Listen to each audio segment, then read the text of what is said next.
Hello, everybody, and welcome to America Unhinged. I am Francesca Fiorentini.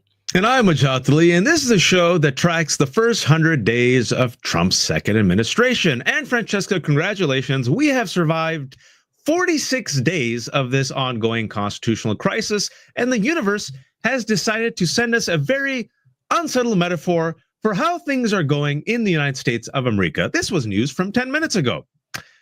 The Federal Aviation Administration is halting flights into Miami, Fort Lauderdale, Palm Beach, and Orlando airports for, quote, falling space debris. The move follows the failed launch of SpaceX's Starship, which lifted off from SpaceX's Starbase facility in South Texas around 5:30 p.m. or 6:30 p.m. Eastern Time.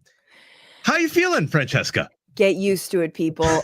This is amazing. Obviously, we understand why the FAA, former head of the FAA, and Elon Musk were at odds with one another before he then resigned. It's because of this. It's because of falling space debris that is landing flights. So, I mean, look, it's better that they've been grounded instead of crashing into this space debris. But yes, what a beautiful metaphor. Once again, we start off another Thursday show.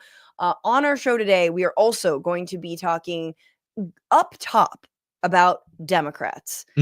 Because as a whole, they are letting us down. So we will talk about that in our Reek of the Week segment. We're also going to be talking about the right's newest fantasy to pardon Derek Chauvin, the officer convicted of the murder of George Floyd back in 2021. And then we're going to be joined by a former cybersecurity expert at the VA, Department of Veterans Affairs, and VA.gov, Jonathan Kamens. He's going to be talking to us all about what was his job, because he was fired by DOGE. That's right. So excited to have Jonathan on and really understand from the inside what it's like as the hollowing out of the federal government continues. But first, friends, we are independent media. We don't kiss the ring. We don't bend the knee. We call the balls and strikes. We criticize the Democrats, the Republicans, anyone who is against progress and freedom and, the future. Please like us. Please subscribe to this show, to this channel. Please click that bell. You'll always be notified when we go live. Please share this video once it's out, because the elves and the algorithm love it. Please become a super chatter. That's if you click that little button right there with the heart and the dollar sign. Those are tips, and they go a long way. Click on that Zeteo donation page, and please keep watching us. Like we said, we're on day 46. We'll be with you here for the entire second 100 days of the Trump administration. And if Zeteo likes us, we might even stay for a bit longer. We have to beat Elon Musk. That's what I say. Until Elon goes, we should stay. But first, let's get to it, because where we last left America Unhinged, we were covering live Trump's address to the joint address to Congress. And in that, we also covered some of the Democrats' protests. And in fact, we were expecting a lot more protests. And it turns out that the only protest there really was in earnest was from Representative Al Green, who stood up. He is 77 years old. He's of Texas. He shook his cane at Donald Trump and said that he had absolutely no mandate to cut Medicaid benefits especially coming from a state like Texas, which is the most uninsured state, Waj, in the entire country. I know, because I did a segment on this for MSNBC years ago. It meant something. And he was summarily ordered out. Of course, Mike Johnson stood up and very excitedly read out the rules of conduct inside those chambers. I remember what kind of conduct was being done in those chambers on January 6, 2021, but I digress. Or even by Marjorie Taylor Greene and Lauren Boebert when President Biden gave his State of the Union. Remember that? Yes, I do. They were calling him a liar. They screamed at him. Nobody got up and read rules. Nobody freaked out. The president at the time dealt with it. Obama also dealt with it. But of course, Al Green was censured by the House, and 10 Democrats joined with them to censure him. The Democrats who voted were Amy Barra of California, Ed Case of Hawaii, Jim Costa of California, Laura Gillen of New York, Jim Himes of Connecticut, Chrissy Houlihan of Pennsylvania, Mark Kaptur of Ohio, Jared Moskowitz of Florida, Marie Gluesenkamp-Perez of Washington, and Tom Suozzi of New York. We're all leading now, Waj, to our reeks of the week, which are the Democrats.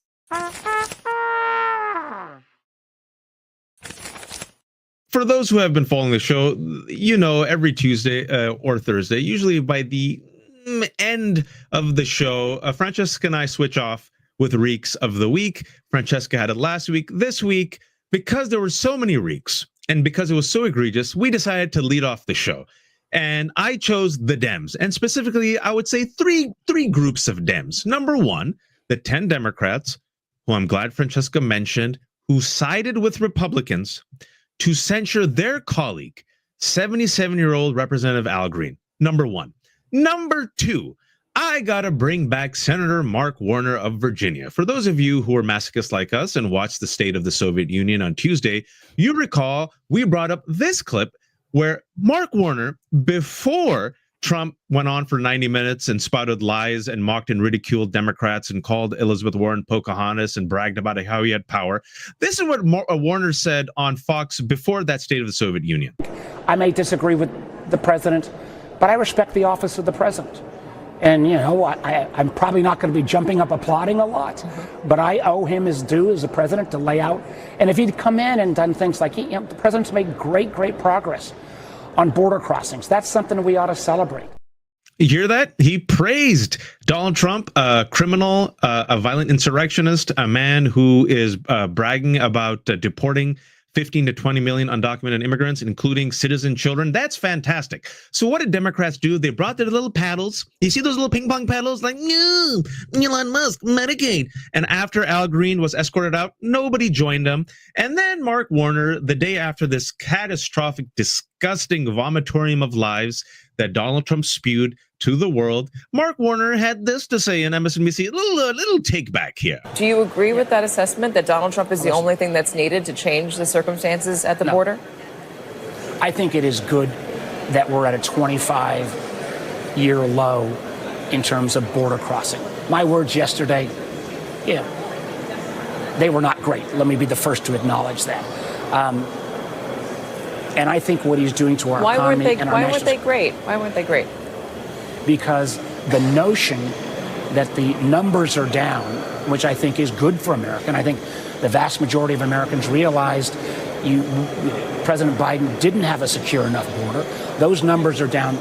That's good news for our country. But the idea that that becomes an ability to sanction ICE, to have unfettered. I'm done with them. I'm going to give you the third, because it's Ramadan and I'm generous. Like I said, folks, I had three major reeks. The Dems, that's the umbrella. That's the reek of the week. The 10 Democrats who sided with Republicans to censure Representative Green, number one. Number two, Senator Mark Warner with his big oopsie. And number three, speaking about saying the bad words, I give you this gift, Francesca, the third Democrat who joins the reeks of the week. You mention it. Yes. Look, coming after the joint address to Congress, Donald Trump clearly, for a guy who did not think that woke was even a thing, who had no problem with transgender Americans, has fully taken up the mantle of making sure we focus on the wrong 1%, and that is the transgender community in this country. And sadly, Gavin Newsom, the governor of California, who decided to take time from his busy schedule of not doing anything he promised on the campaign trail, not doing anything about universal health care. Yes, he did campaign on it in this state in order to win. He took time to start a podcast. And his first guest on his first podcast was none other than Christian nationalist Charlie Kirk, head of Turning Points USA, a funnel organization for massive Republican mega donors. And they discussed actually trans issues. In fact, Charlie Kirk cornered him on whether he believes that trans people should play in sports. And this is what Newsom had to say. You as the governor should step out and say no. No, and I appreciate, but like, would you do something like that? Would you say no men in female sports? Well, I think it's an issue of fairness. I completely agree with you on that. So that's easy to call out, the unfairness of that. There's also a humility and a grace, that these poor people are more likely to commit suicide, have anxiety and depression. And the way that people talk down to vulnerable communities is an issue that I have a hard time with as well. So both things I can hold in my hand. Oh, that's lovely. So absolutely, it's a question of fairness. So in other words, he completely bought into the terms that Charlie Kirk was laying out. I kind of want to take these bit by bit, Waj, but really quickly, like on the censure of Al Green, those 10 Democrats need to be primaried immediately. If we read out your representative's name, you need to hound them and call them. And even if not, hey, flood the zone anyway. There is no reason to censure your colleague over standing up and doing something that we have absolutely seen happen on the floor before. He was fine with, he was fine with leaving. Let him leave. He was hauled out. And then you also vote with the opposition party, the people who don't care about you, who absolutely, again, do not respect the rule of law, do not respect elections. That's who you're going to vote to censure. Shameful. They all need to be gone. Mark Warner, Senator Warner, is another amazing example because in his "I did a bad thing" cover, he said, "Well, we all know that Biden's border wasn't secure." I'm sorry, excuse me, sir. No, we don't. Border crossings were down. The CBP One app, as inhumane as I think it was, actually was cutting down on the number of people who were accessing the United States because they were waiting on the other side of the border. So miss me with all of this. Every single one of these people has got to go. They are useless. And then you have Newsom. Then you get Newsom, right? And Newsom's supposed to be the tough guy. He always stands out. He always steps to Ron DeSantis. He's always, standing up for immigrants. He's standing up for LGBTQ plus rights. But Charlie Kirk asks him, why won't you as governor pick up this issue that literally bothers two people in the country? I mean, but truly, I know whatever you personally might think, that actually the people that have been affected by this are minuscule. The people who are being affected by the gutting of Social Security is tens of hundreds of millions of people. Okay. So let's get our priorities straight. And Newsom, and Waj, you brought this up because a conservative named Allie Beth Stuckey, I don't think we have the graphic, but she tweeted, the way that Charlie Kirk has Gavin Newsom sprinting to the right in this interview is something to behold. Transports, crime, immigration, Newsom ceded ground on almost every hot topic, and Charlie didn't move an inch. Fascinating. That is an analysis from a right-winger. We could speak the entire show about this, but I know Mel, our formidable producer, give it up to Mel. She does a fantastic job. She says, hey, you only have 2 minutes. So I'll say is this. What has it gotten Democrats to move to the alleged center, the mythical center, to push the Overton window all the way to the right, to adopt Republican talking points, to attack the woke, to throw the most marginalized people, their base, under the bus? Has it made them love you? They still call you pedophiles. They call you the enemy of the state. Instead, as that conservative activist said, Charlie Kirk conceded nothing, nada. Not a single point. Charlie Kirk, a man who, by the way, wants to undo the Civil Rights Act, a man who, by the way, is obsessed with trans people, just like all the right wing, a man who promotes white supremacist conspiracy theories, anti-vax conspiracies. The second death due to measles was just recorded today in New Mexico, folks, right?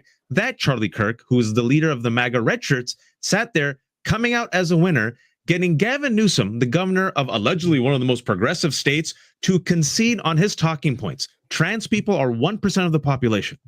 1% of the population. There are more anti-trans bills than trans athletes. Congratulations. You just gave a layup victory to the right wing. They have manufactured a bogey person, Trojan horse the culture war. And through that Trojan horse culture war, like Francesca said, they're going to cut Medicaid. They're going to cut Social Security. They fired over 25,000 individuals. They're going to take away parental rights. Yes, those parents with trans kids who want to help their trans kids transition or get hormones, they've lost their rights. Banning books What have you gained, Democrats? Yep. What did you gain by bending the knee and praising Donald Trump? What did you gain by censuring Al Green? They still hate you. And if you don't believe me, go back and see Trump's State of the Soviet Union, the way he looked at you and talked to you with contempt, mocking you and ridiculing you, calling Elizabeth Warren Pocahontas. May all these Democrats enter Elon Musk's space rocket and be launched into the sun. That is my TED Talk. It's beautiful, Waj. And the last thing I'll say is I agree with you, and I agree capitulating on trans rights is a losing strategy because they're coming for all of our rights, guys. They're coming for, Can you say that again? That's key. Connect the dots, Francesca. Let's spend a minute. No, the simple fact is that trans people are a trial balloon. They are guinea pigs. They are a stand-in for any marginalized community, or a non-marginalized community, like, I don't know, people with uteruses, women who are currently being barred from getting proper health care if they are miscarrying, right? That is happening in hospitals throughout this country. This is a permission structure to dismantle civil rights for all people. If you're disabled, if you're Black, right? If you are an immigrant, if you are in an unhappy and abusive marriage and you want to get out of it, they're getting rid of no-fault divorce, right? This is what they are going after. And it's not going to stop. It's just not going to stop. Like, they're coming for it all. This is a resegregation, in a movement, right? So it all goes back to education, and it all goes back to and real quick, it's all connected. As we talk about the attacks on education, I'll remind people here in Virginia, speaking about Francesca using this as a trial balloon. They first started with CRT. They wanted to see, hey, can we nationalize this manufactured talking point? CRT that became DEI. Then they started banning books by Black authors. They realized, backlash. So then they started focusing on trans right here in Virginia and Maryland. Once they saw that worked, they nationalized it. And they spent over $200 million attacking trans. Why? Parental rights. Save the kids. And speaking about saving the kids and parental rights and education, Francesca, Republicans really care about the Department of Education, don't they? Tell me more what they're doing to make education great again. Yeah, they really care about kids. According to the Wall Street Journal, a forthcoming executive order will be issued to dismantle the Department of Education. Again, this was a campaign promise. This was the Project 2025. We all knew this was coming, and it looks like it is. Trump is expected to sign that executive order. Sources confirm the details to the Wall Street Journal report, which first reported it. There's a draft version of that executive order. Again, this is all to bring the schools back to the states. Bring everything back to the states except for, abortion rights. That's definitely, except for trans people, identifying however they want to identify. Then there should be an executive federal order around that. Caroline Leavitt, spokesperson for the administration, said this is fake news. Trump is not signing an executive order on the Department of Education today, but probably tomorrow. Now, this is coming. Before we talk about Linda McMahon's insane final mission, let's just explain, the DOE really funds less than 10% of the nation's public schools, but which schools it funds is really critical to understand. It is the most low-income schools, right? It is Title I for those low-income schools and also individuals with disabilities. The Individuals with Disabilities Education Act helped get funding. Again, we're talking special ed programs. We're talking, places that didn't have the funds to attend to the needs of special ed students. Those are the places that are going to be cut and slashed. Pell Grants, absolutely. So remember when, and again, as we mentioned in the pre-show when we were talking about this is also all an attempt to privatize one of the last vestiges of the federal government and something they provide, which is education. And the right has been licking their chops, whether it's the charter school initiative, which is rampant with fraud and corruption, or just straight up telelearning, right? Former Education Secretary Betsy DeVos's entire family was invested in making sure that online learning was slowly supplanting in-person learning, which is very ironic because the right during COVID-19 was like, online learning is terrible. It's like, you guys have been wanting this for decades. You've been wanting this because it's cheaper. Well, Francesca, before we talk about Linda McMahon's final mission, and not just Linda McMahon, but the Republicans' final mission, it all goes back to education. Everything we've talked about so far, because 1953 Brown versus Board of Education, which was the Supreme Court ruling, right, which made segregation in public schools unconstitutional. That, folks, was the, if you will, the foundation for the right-wing culture war. It wasn't abortion. Abortion was tacked on later, right? Abortion was actually manufactured. They were like, we're against abortion, but it wasn't really the main thing. The main driver has always been education. And specifically, what they saw was these public schools are now under the control of liberals. We're losing the culture war, right? We can't groom our children.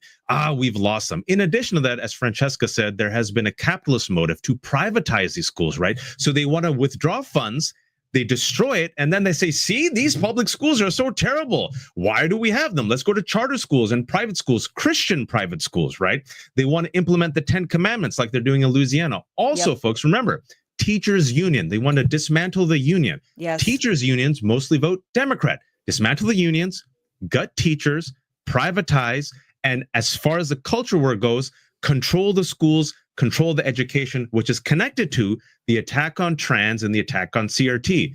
The kids are being brainwashed with what?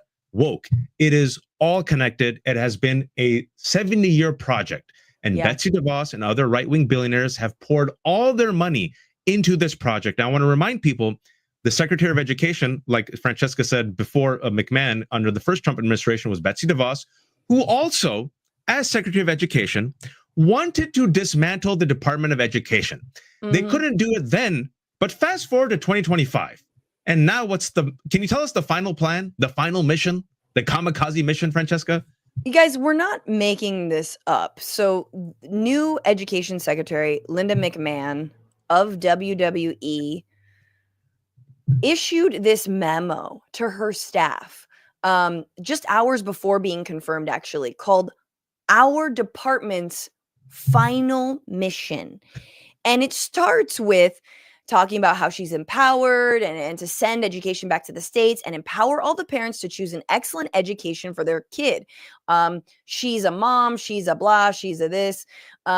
She covered up a bunch of sexual abuse in WWE. It ought not to be corrupted by political ideologies, special interests, and unjust discrimination. Okay, break that down to what Waj just said. Political ideologies, liberals, teaching things like democracy, multiculturalism, that, different people exist, special interests, read unions. Every time a right-winger says special interests, they mean unions, and unjust discrimination, which means teaching history, right? Or allowing for there to be gay people and have like a gay straight alliance club on your campus. She continues, this restoration will profoundly impact staff, budgets, and agency operations. It's almost like she's warning. We will eliminate unnecessary bureaucracy so that our colleges, K through 12 schools, students and teachers can innovate and thrive. Millions of young Americans. That's charter schools. Millions of Americans are trapped in failing schools. That's why we completely defund them. Subject to radical anti-American ideology or saddled with college debt for a degree that has not provided meaningful return on their investment. Teachers are leaving in droves, on and on and on. Okay, guys, I swear to God, this is our opportunity, she says, to perform one final, unforgettable public service to future generations of students. Take the TNT and just blow it all up. A quick fact check. There is a lawsuit in progress. So allegedly, the McMahons allegedly engaged in a cover-up. But that's the person that we have chosen, Linda McMahon, wife of Vince McMahon, co-founders of WWE. Yes, WWE Wrestling, because we live in the sequel to Idiocracy that no one wanted. And that final mission, what Francesca just read, that's what she said, folks. Let me give you an example. Rest in peace, Bond. I love Bond movies, but of course Bezos bought Bond, so there goes. We can't even have Bond movies anymore. But if you see the Bond movies, it takes James Bond about 2 hours of the 2.5-hour runtime to finally catch up to the supervillain. And then usually in the final 20 minutes, the supervillain traps James Bond. And then as he or she has James Bond trapped, they monologue about their supervillain plan, as a supervillain must. And then they just tell you exactly how they're going to destroy the world. Republicans are saying, listen, let's save you $200 million and 2 hours of your life. We're going to tell you at the beginning of the movie, before the dancing golden naked girls come on during the Billie Eilish song, we'll just give you a slideshow of our plan. We'll print it out. We'll put it on YouTube. And then meanwhile, Americans are like, I wonder if they really care about children. What do you think they're going to do, Francesca? Are you shocked by this? I mean, are you surprised? This is just so weird. Yeah, it's a crazy kamikaze mission. It's a suicide pact. They're like, we need to perform one final act. And she's like, eliminating the need for herself even. She's going to like, I don't know what portion of Christopher Nolan's Inception this is, but at some point, Linda McMahon will cease to exist. She'll just return to a zygote and everything will be, restored to zero. Like, I don't know what happens here, but it ain't good. It's terrifying. And yes, these are the same people. And it's like, Waj, we initially started the show. And I think my first sort of, the first, like, I think slogan for America in the beginning of this regime was really like, I hope you're rich. Mm-hmm. And then it was, I hope you don't die. And that's sort of what it continues to be like, well, I hope you're rich. I hope you're rich enough to send your kid to private school. Excuse me. I hope you're rich enough to afford a charter school. I hope you're rich. I hope you're rich to afford daycare, because 90% of American kids go to public school. And for most of us, where both parents are working, that's the case in my household. We have 3 kids. If I, God forbid, don't make money, or my wife doesn't make money, we can't pay the bills. Imagine how most people are, right? So they need public school, honestly, for daycare, for their kids. Yeah. So now that these public schools are going to go away, Francesca, please tell me who's going to pay for that daycare, and who's going to pay for these private schools, and who's going to pay for these charter schools. And I want to remind everyone that in Florida, by attacking DEI, by attacking history, by attacking science, by attacking, progress, a couple of weeks ago, the latest results came out. Florida now has the lowest ratings in its math and reading skills for kids in the past 20 years. So being racist makes you stupid. It's self-destructive. And how it's all connected back to 1954, Brown versus Board of Education, white supremacy. I know people might just roll their eyes and say, it's always racial about you kids. All you darkies are always complaining about racism. This country would rather drain their swimming pools than have black kids swim with white kids. I want to repeat that. They would rather drain their swimming pools, meaning they would rather destroy a community pool. They would rather destroy public education. Some people would rather destroy democracy than have the rest of us, taste a piece of the American pie. And I don't know if we've played this clip. It was just getting too real for these whites out here. It was crazy. They were losing all their power. And same with the Christians.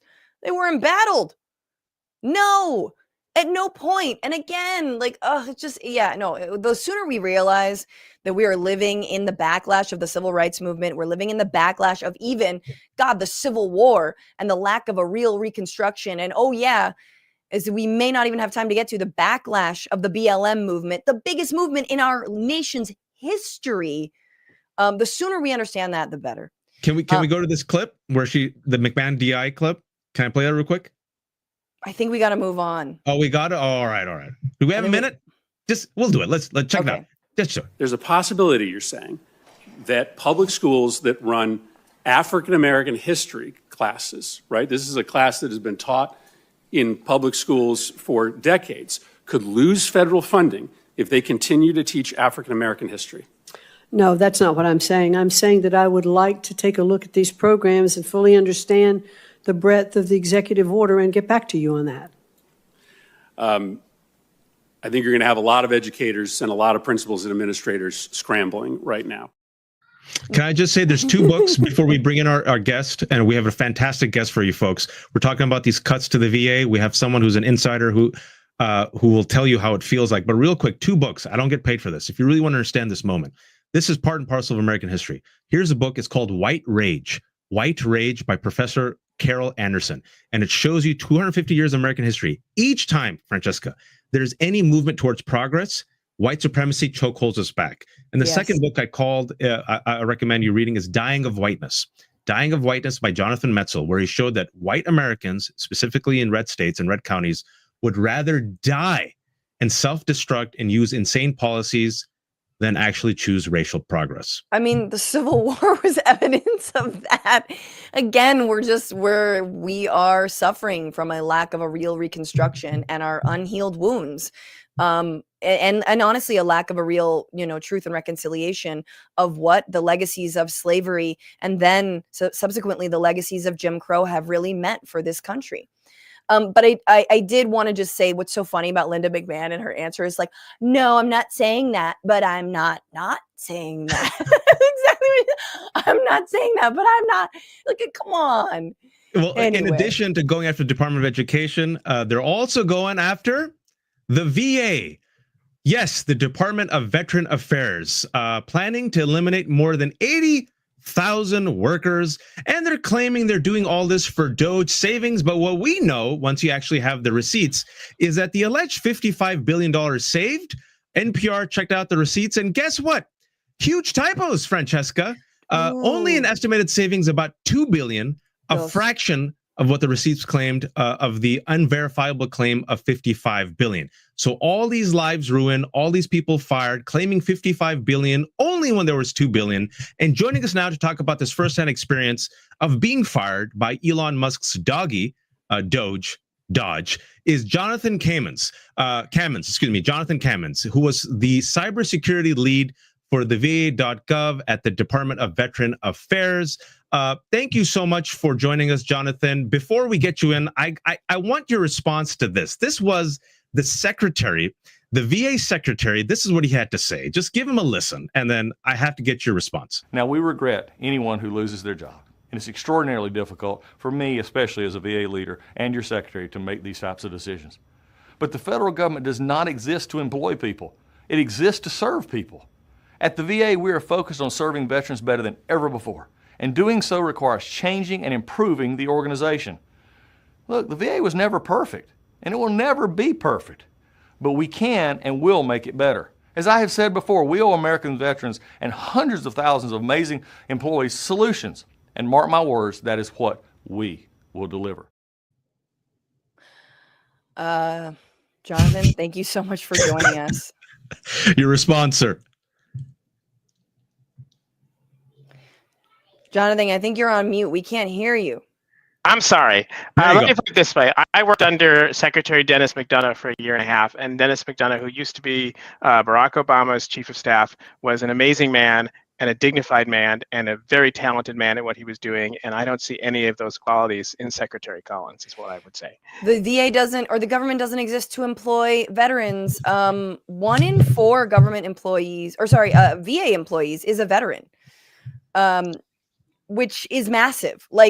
And so I guess, the callousness with which even the Veterans Affairs is being treated is not something I think a lot of us saw coming, especially just because in just showmanship, in, empty words, the Trump administration seemed to be a little deferential to veterans. That's kind of gone all out the window. Can you just walk us through your job at the VA, and then maybe even before your job, but what the VA does? Sure.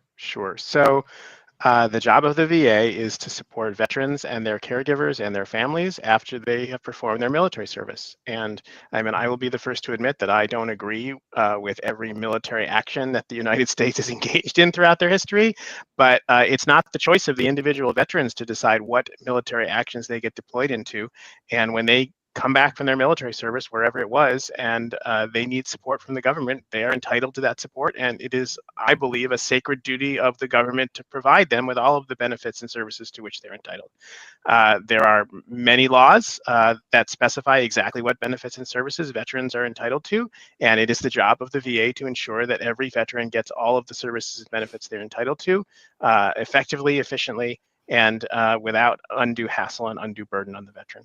And yeah, please. Oh, those services can be healthcare, housing, job assistance. What kinds of services? I worked in an area which was mostly focused on healthcare, but absolutely healthcare, education assistance, housing assistance, mental health care. Burial benefits. Veterans have the option of being buried in a military cemetery or having a VA medallion, a military medallion put on their tombstone.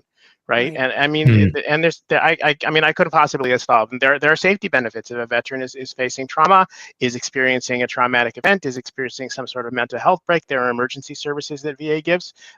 Suicide prevention. Unfortunately, suicide is a huge problem among veterans, and there is a huge effort within the VA to do suicide prevention.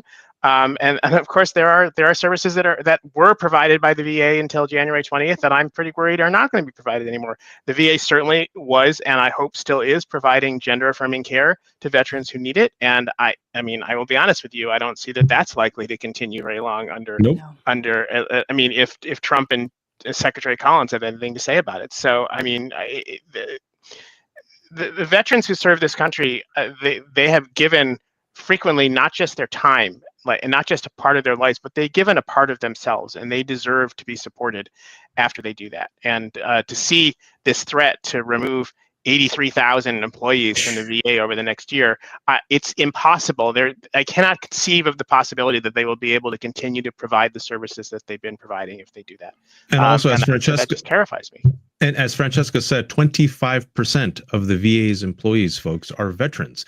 And I appreciate, Doug, you kind of connecting the dots for folks, because people don't know. I mean, this is a vital service for veterans, the people who have served honorably, right? I'm like you, Francesca and I we don't agree with U.S. foreign policy, but I know a lot of friends who are soldiers, veterans, right? They do as they're told. They put their life on the line. Many of them come back with PTSD, with injuries, amputations, right? They're not suckers and losers. That's what Donald Trump called them, right? There are people who serve their country. At the very least, this country, the richest, most powerful country on the earth, can give them healthcare, benefits, a leg up to help them, get situated in life. And with 83,000 people being fired, that's a gutting of the VA. But you were the cybersecurity lead for the VA.gov. And there is something here which deeply troubles me, in addition to what you said, is the potential security threat of DOGE, or as Francesca lovingly calls them, doggy, these 19 to 25-year-olds. These people who now have access to our social security numbers, our financial data, to the data that is available about veterans. What are they doing with this data? Can this data be exploited, stolen, used by foreign adversaries?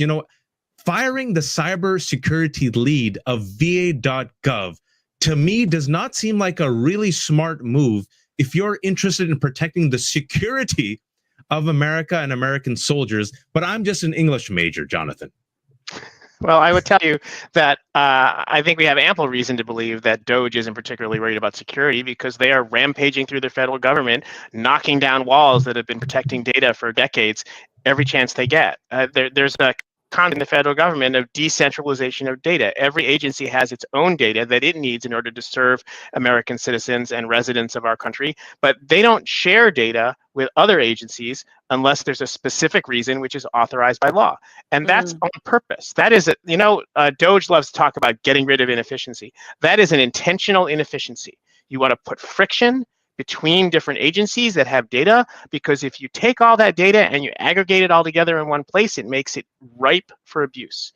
And that is exactly what DOGE is doing. Why are they taking all that data and trying to gain centralized access to it? Why are they giving individual DOGE employees access to data from multiple agencies at the same time from the same computer equipment? That is unheard of prior to the Trump administration. If you were working in multiple agencies prior to the Trump administration, you had two laptops. You had one laptop for each agency, and the data for agency one stayed on laptop one, the data for agency two stayed on laptop two. That's on purpose. That is to protect the privacy and the security of Americans' data. And now we have DOGE coming in, and they are just going on a slash and burn campaign through the federal government, gaining access to data in every single agency that they can. And they're talking about centralizing it all. If you go read that executive order that Trump signed on January 20th that created DOGE, he explicitly says in there that one of the missions of DOGE is to centralize data access. To what end? To what end? The end is to abuse the data. The end is to use the data in ways that will harm Americans and in ways that Congress did not intend when they authorized the collection of that data. There's no other reasonable explanation for what they're doing. Jonathan, by the way, Jonathan is joining us. He's the cybersecurity lead for VA.gov. Until he was fired by DOGE. Can you tell us what you explicitly did? And do you think you were targeted for another reason, or do you think it was the reason that you stood in the way of this kind of hoovering up of data and centralization of data? I mean, I'll be honest with you. I don't think they knew what the heck I did there. So no, I don't think they fired me specifically because I stood in the way of them centralizing the data. I think they fired me because I was being politically active, and word got back to them that I was being politically active, anti-DOGE.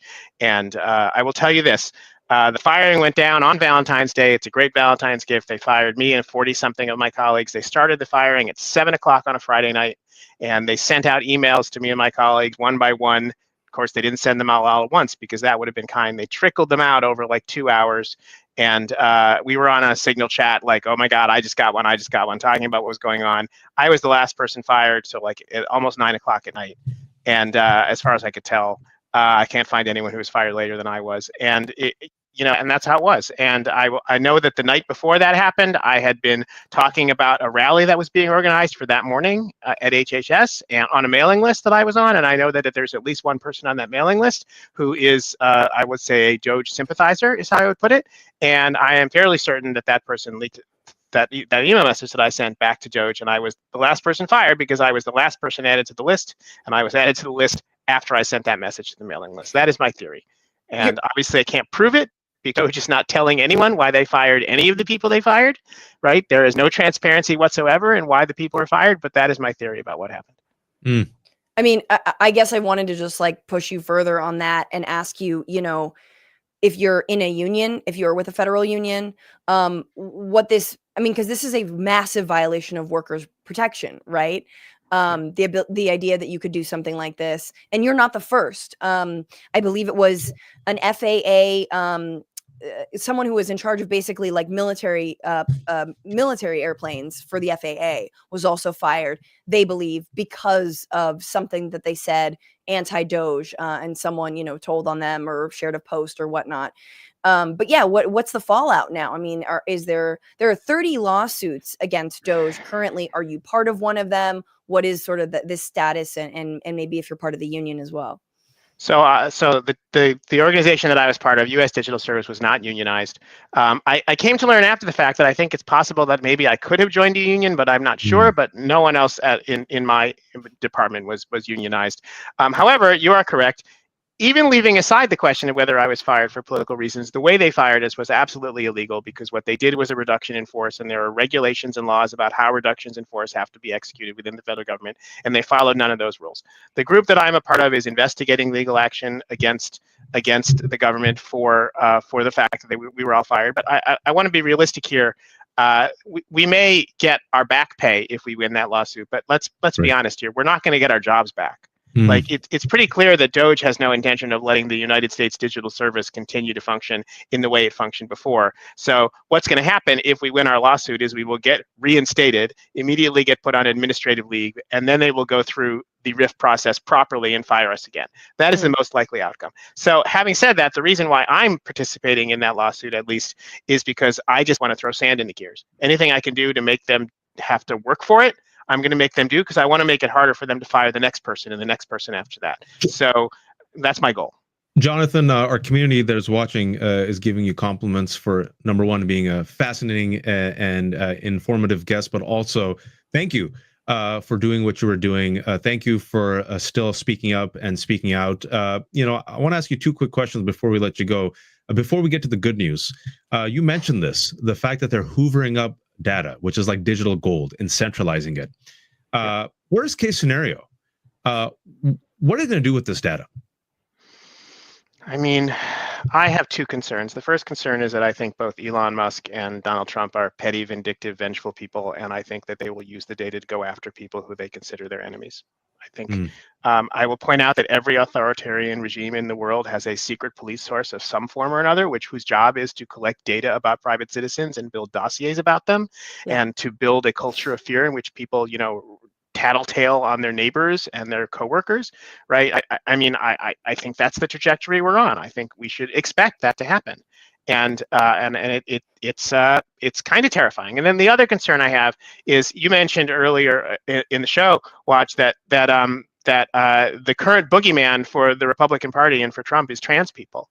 And there are many databases within the federal government which would enable the government to identify trans people living in the United States. And just as one example, there's insurance databases which have billing codes for gender affirming care. right? There at the Department of State, if you applied for a passport with an M gender marker 10 years ago, but then when you renewed it, you applied for a passport with an F gender marker, they have that record because they know what your last passport said on it. So there are databases all over the government where they can intuit trans people. And I don't see any reason why they're not going to amp up the war they're fighting against trans people and use the data that they have access to go after them. And I mean that I just find that idea terrifying. I don't think it's implausible that that's coming. Not at all. I mean, you can imagine, they consider trans people to be abhorrent. They want to eradicate them. They also think that they are sex offenders, right? And so we have databases of sex offenders in neighborhoods. You can easily see them. They have databases on who they think are DEI hires, right? Within the federal government. They have, so-called hotlines. If you see waste, fraud, abuse, or a Black woman, an accomplished Black woman, please let us know. So we can target that person. And so you can easily imagine, a database of finding your trans person in your neighborhood.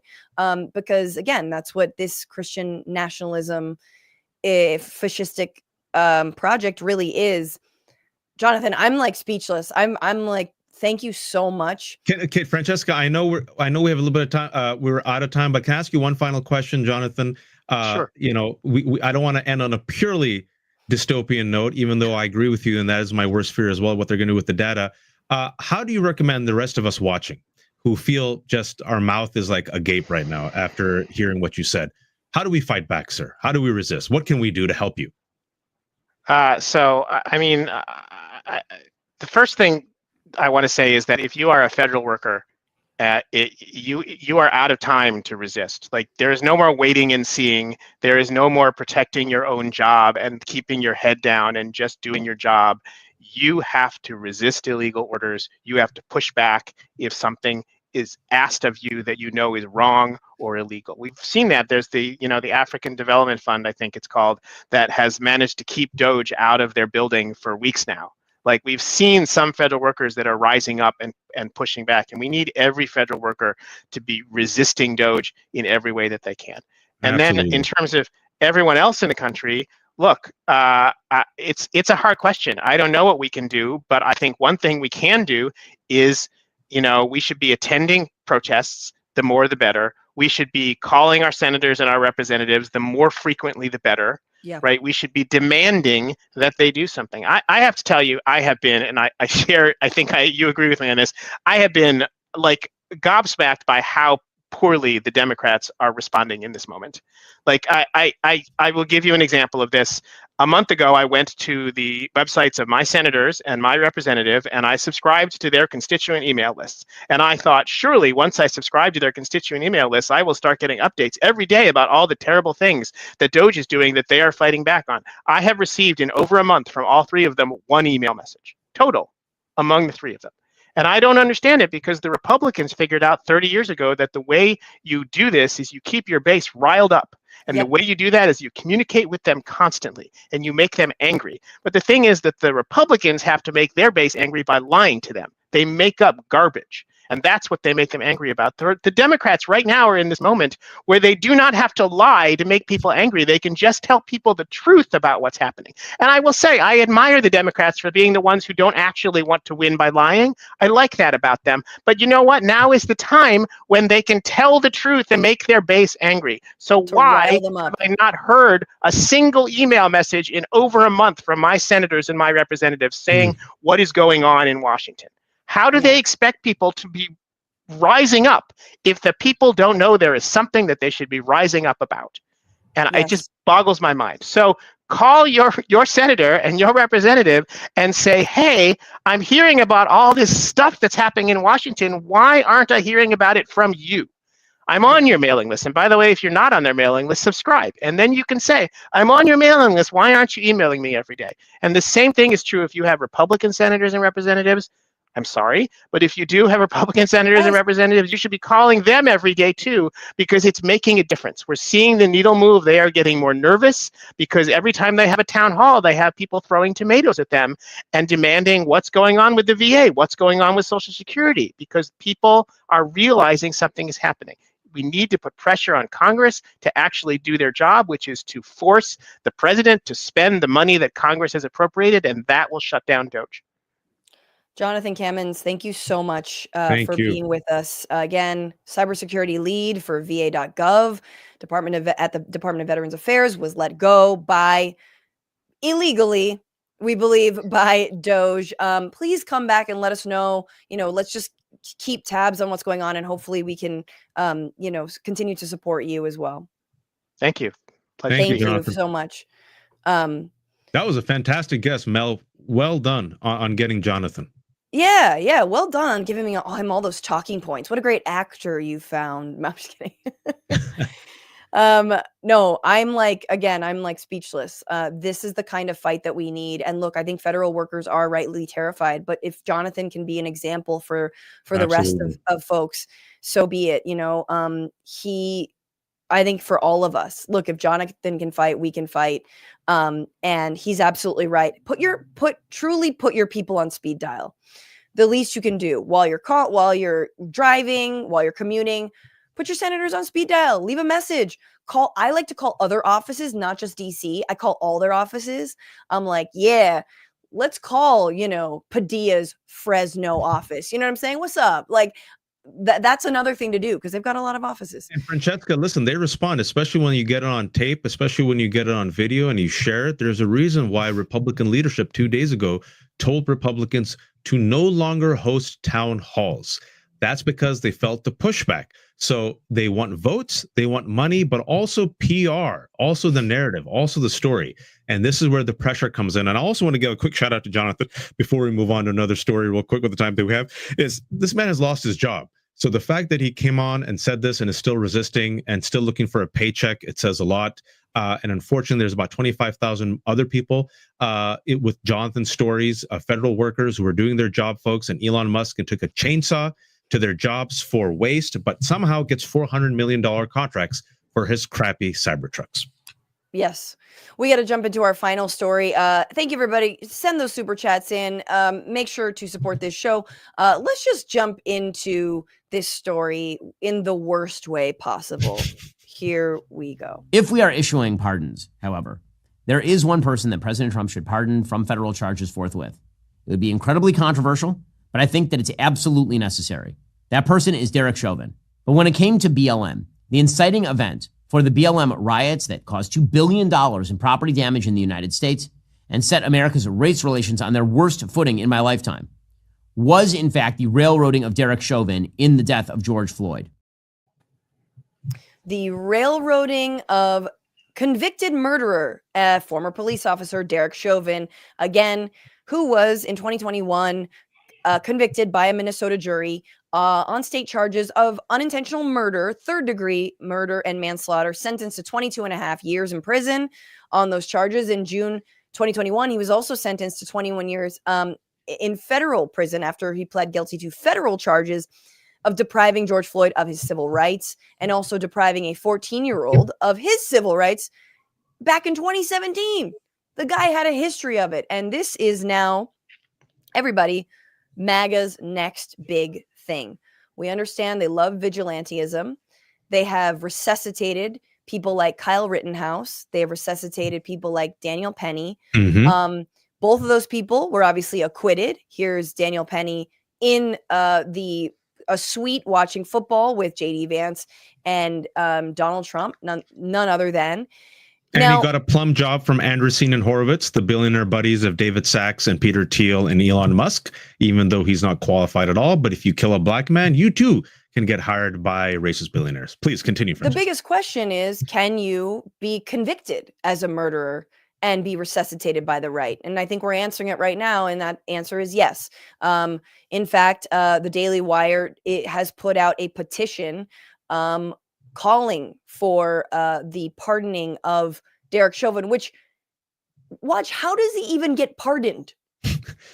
Well, because there's federal charges, there are also state charges, so they want to pardon the federal charges, but people have rightly said that, okay, he'll still be guilty on state charges, and He's got 22 years in state charges. But this is where it is. It's symbolic, folks, and it's all connected. And we try to bring the receipts. When people say it has nothing to do with race, we live in a post-racial society, it has nothing to do with white supremacy, it's only about the price of eggs, it's economic anxiety, it's not cultural anxiety. And people like me and Francesca say, well, actually, no, the data and U.S. history, and we bring out the receipts. You all say, no, no, no, it's all about economic anxiety. I give you this.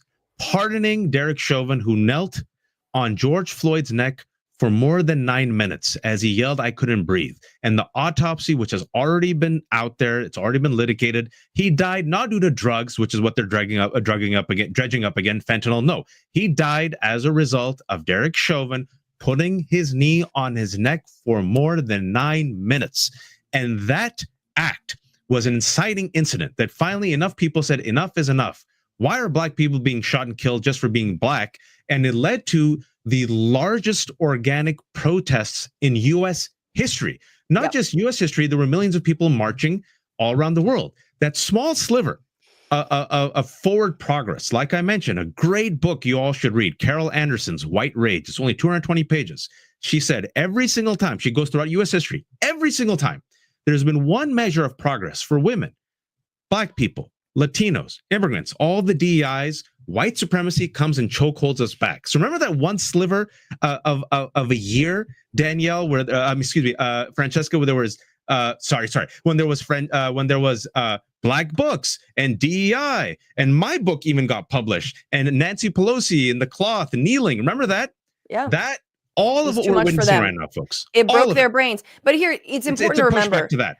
Yes, of course. And it's a pushback to the fact that, as I mentioned earlier, Black Lives Matter may have been, New York Times said, the largest movement in U.S. history. Between 15 and 26 million Americans participated in some form of protest in cities and towns where there were not very many black people to begin with at all. There was solidarity because everyone knew that this had been the culmination and one of the low points in an ongoing story of a criminal justice system that vilifies Black Americans, that treats them unequally, that has disproportionately locked them up, deprived them of their civil rights, deprived them of their voting rights when they do get out.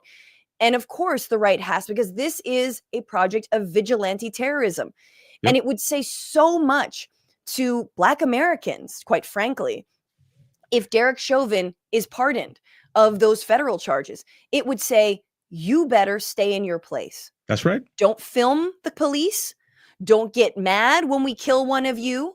Race relations were better when you were a second-class citizen. Matter of fact, third, fourth, fifth-class citizen.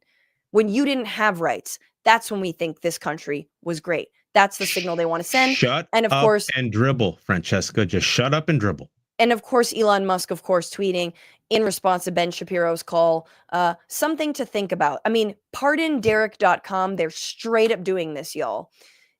We have some, we're going to, and if you think we're like, it's not just Daniel Daniel Penny. What's his name? Daniel Perry. It's not just Daniel Penny. I want to remind everyone, the governor of Texas, Governor Abbott, pardoned Daniel Perry, who a jury of his peers in Texas convicted him for killing a white man who attended a BLM meeting. Kyle Rittenhouse, who shot and killed 2 white people who were attending a BLM meeting, is seen as a hero. The McCloskeys, who illegally brandished guns at peaceful BLM protesters in St. Louis, were pardoned and given a plum speaking spot.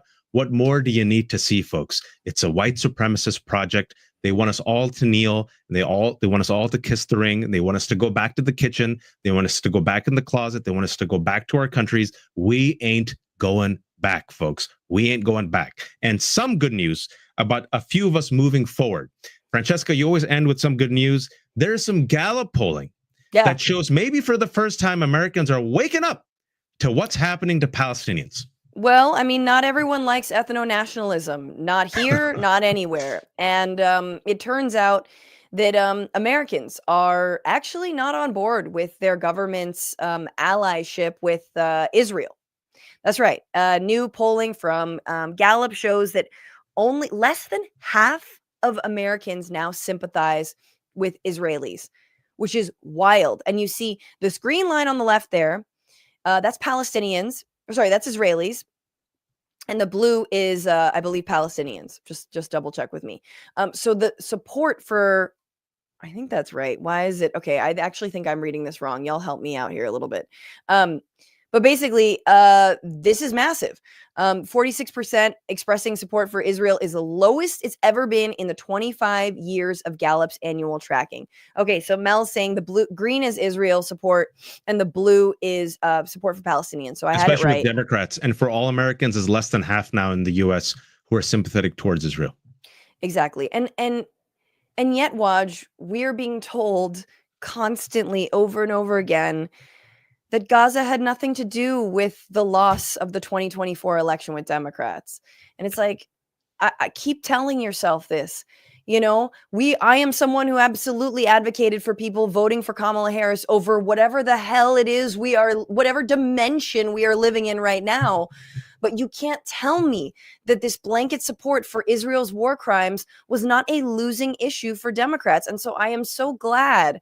And I'm so glad that the reporting that Zeteo and Mehdi and Prem and others there and Diana Butsu, who are all contributors, they have done on this issue has helped to turn this tide. If the people, the Israeli people and the Palestinian people are ever to be fully free, to ever be fully safe, it's going to take the United States stopping supporting this country with its weapons, with its aid, the one country we will never cut U.S. aid for, Israel.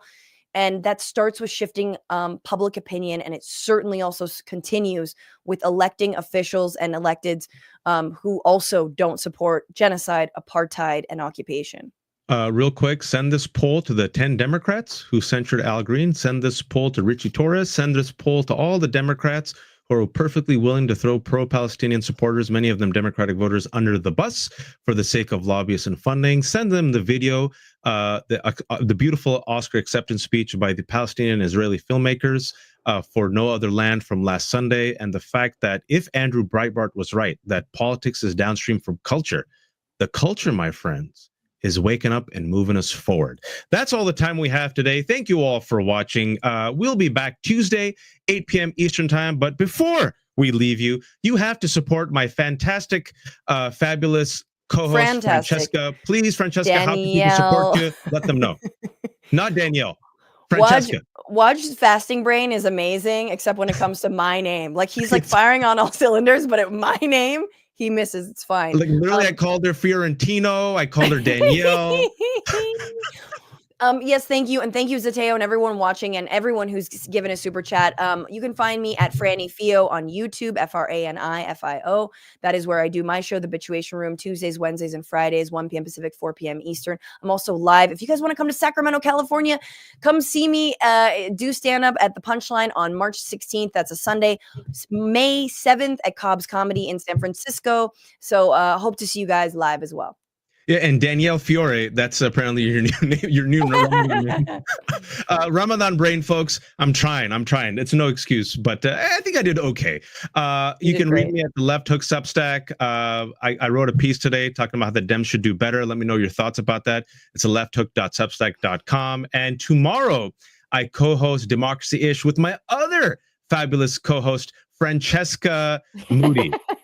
Danielle Moody is Democracy-ish at 12 p.m. Eastern time. And as Francesca said, please like this video. Please share it in about 1 minute once it's posted. It goes such a long way. We're a new show. Please subscribe to Zeteo. Ring the bell. And if you can, please be a super share. Those dollars, the $1.99, the $2.99, the $5, it goes such a long way. We appreciate all of you. Thank you all for watching. Oh, yeah. And I'm also at frannyfio.substack.com. Sorry, because there's a lot of Substackers. Okay. Until Tuesday, we'll be back. Keep your screws tight, America. Bye.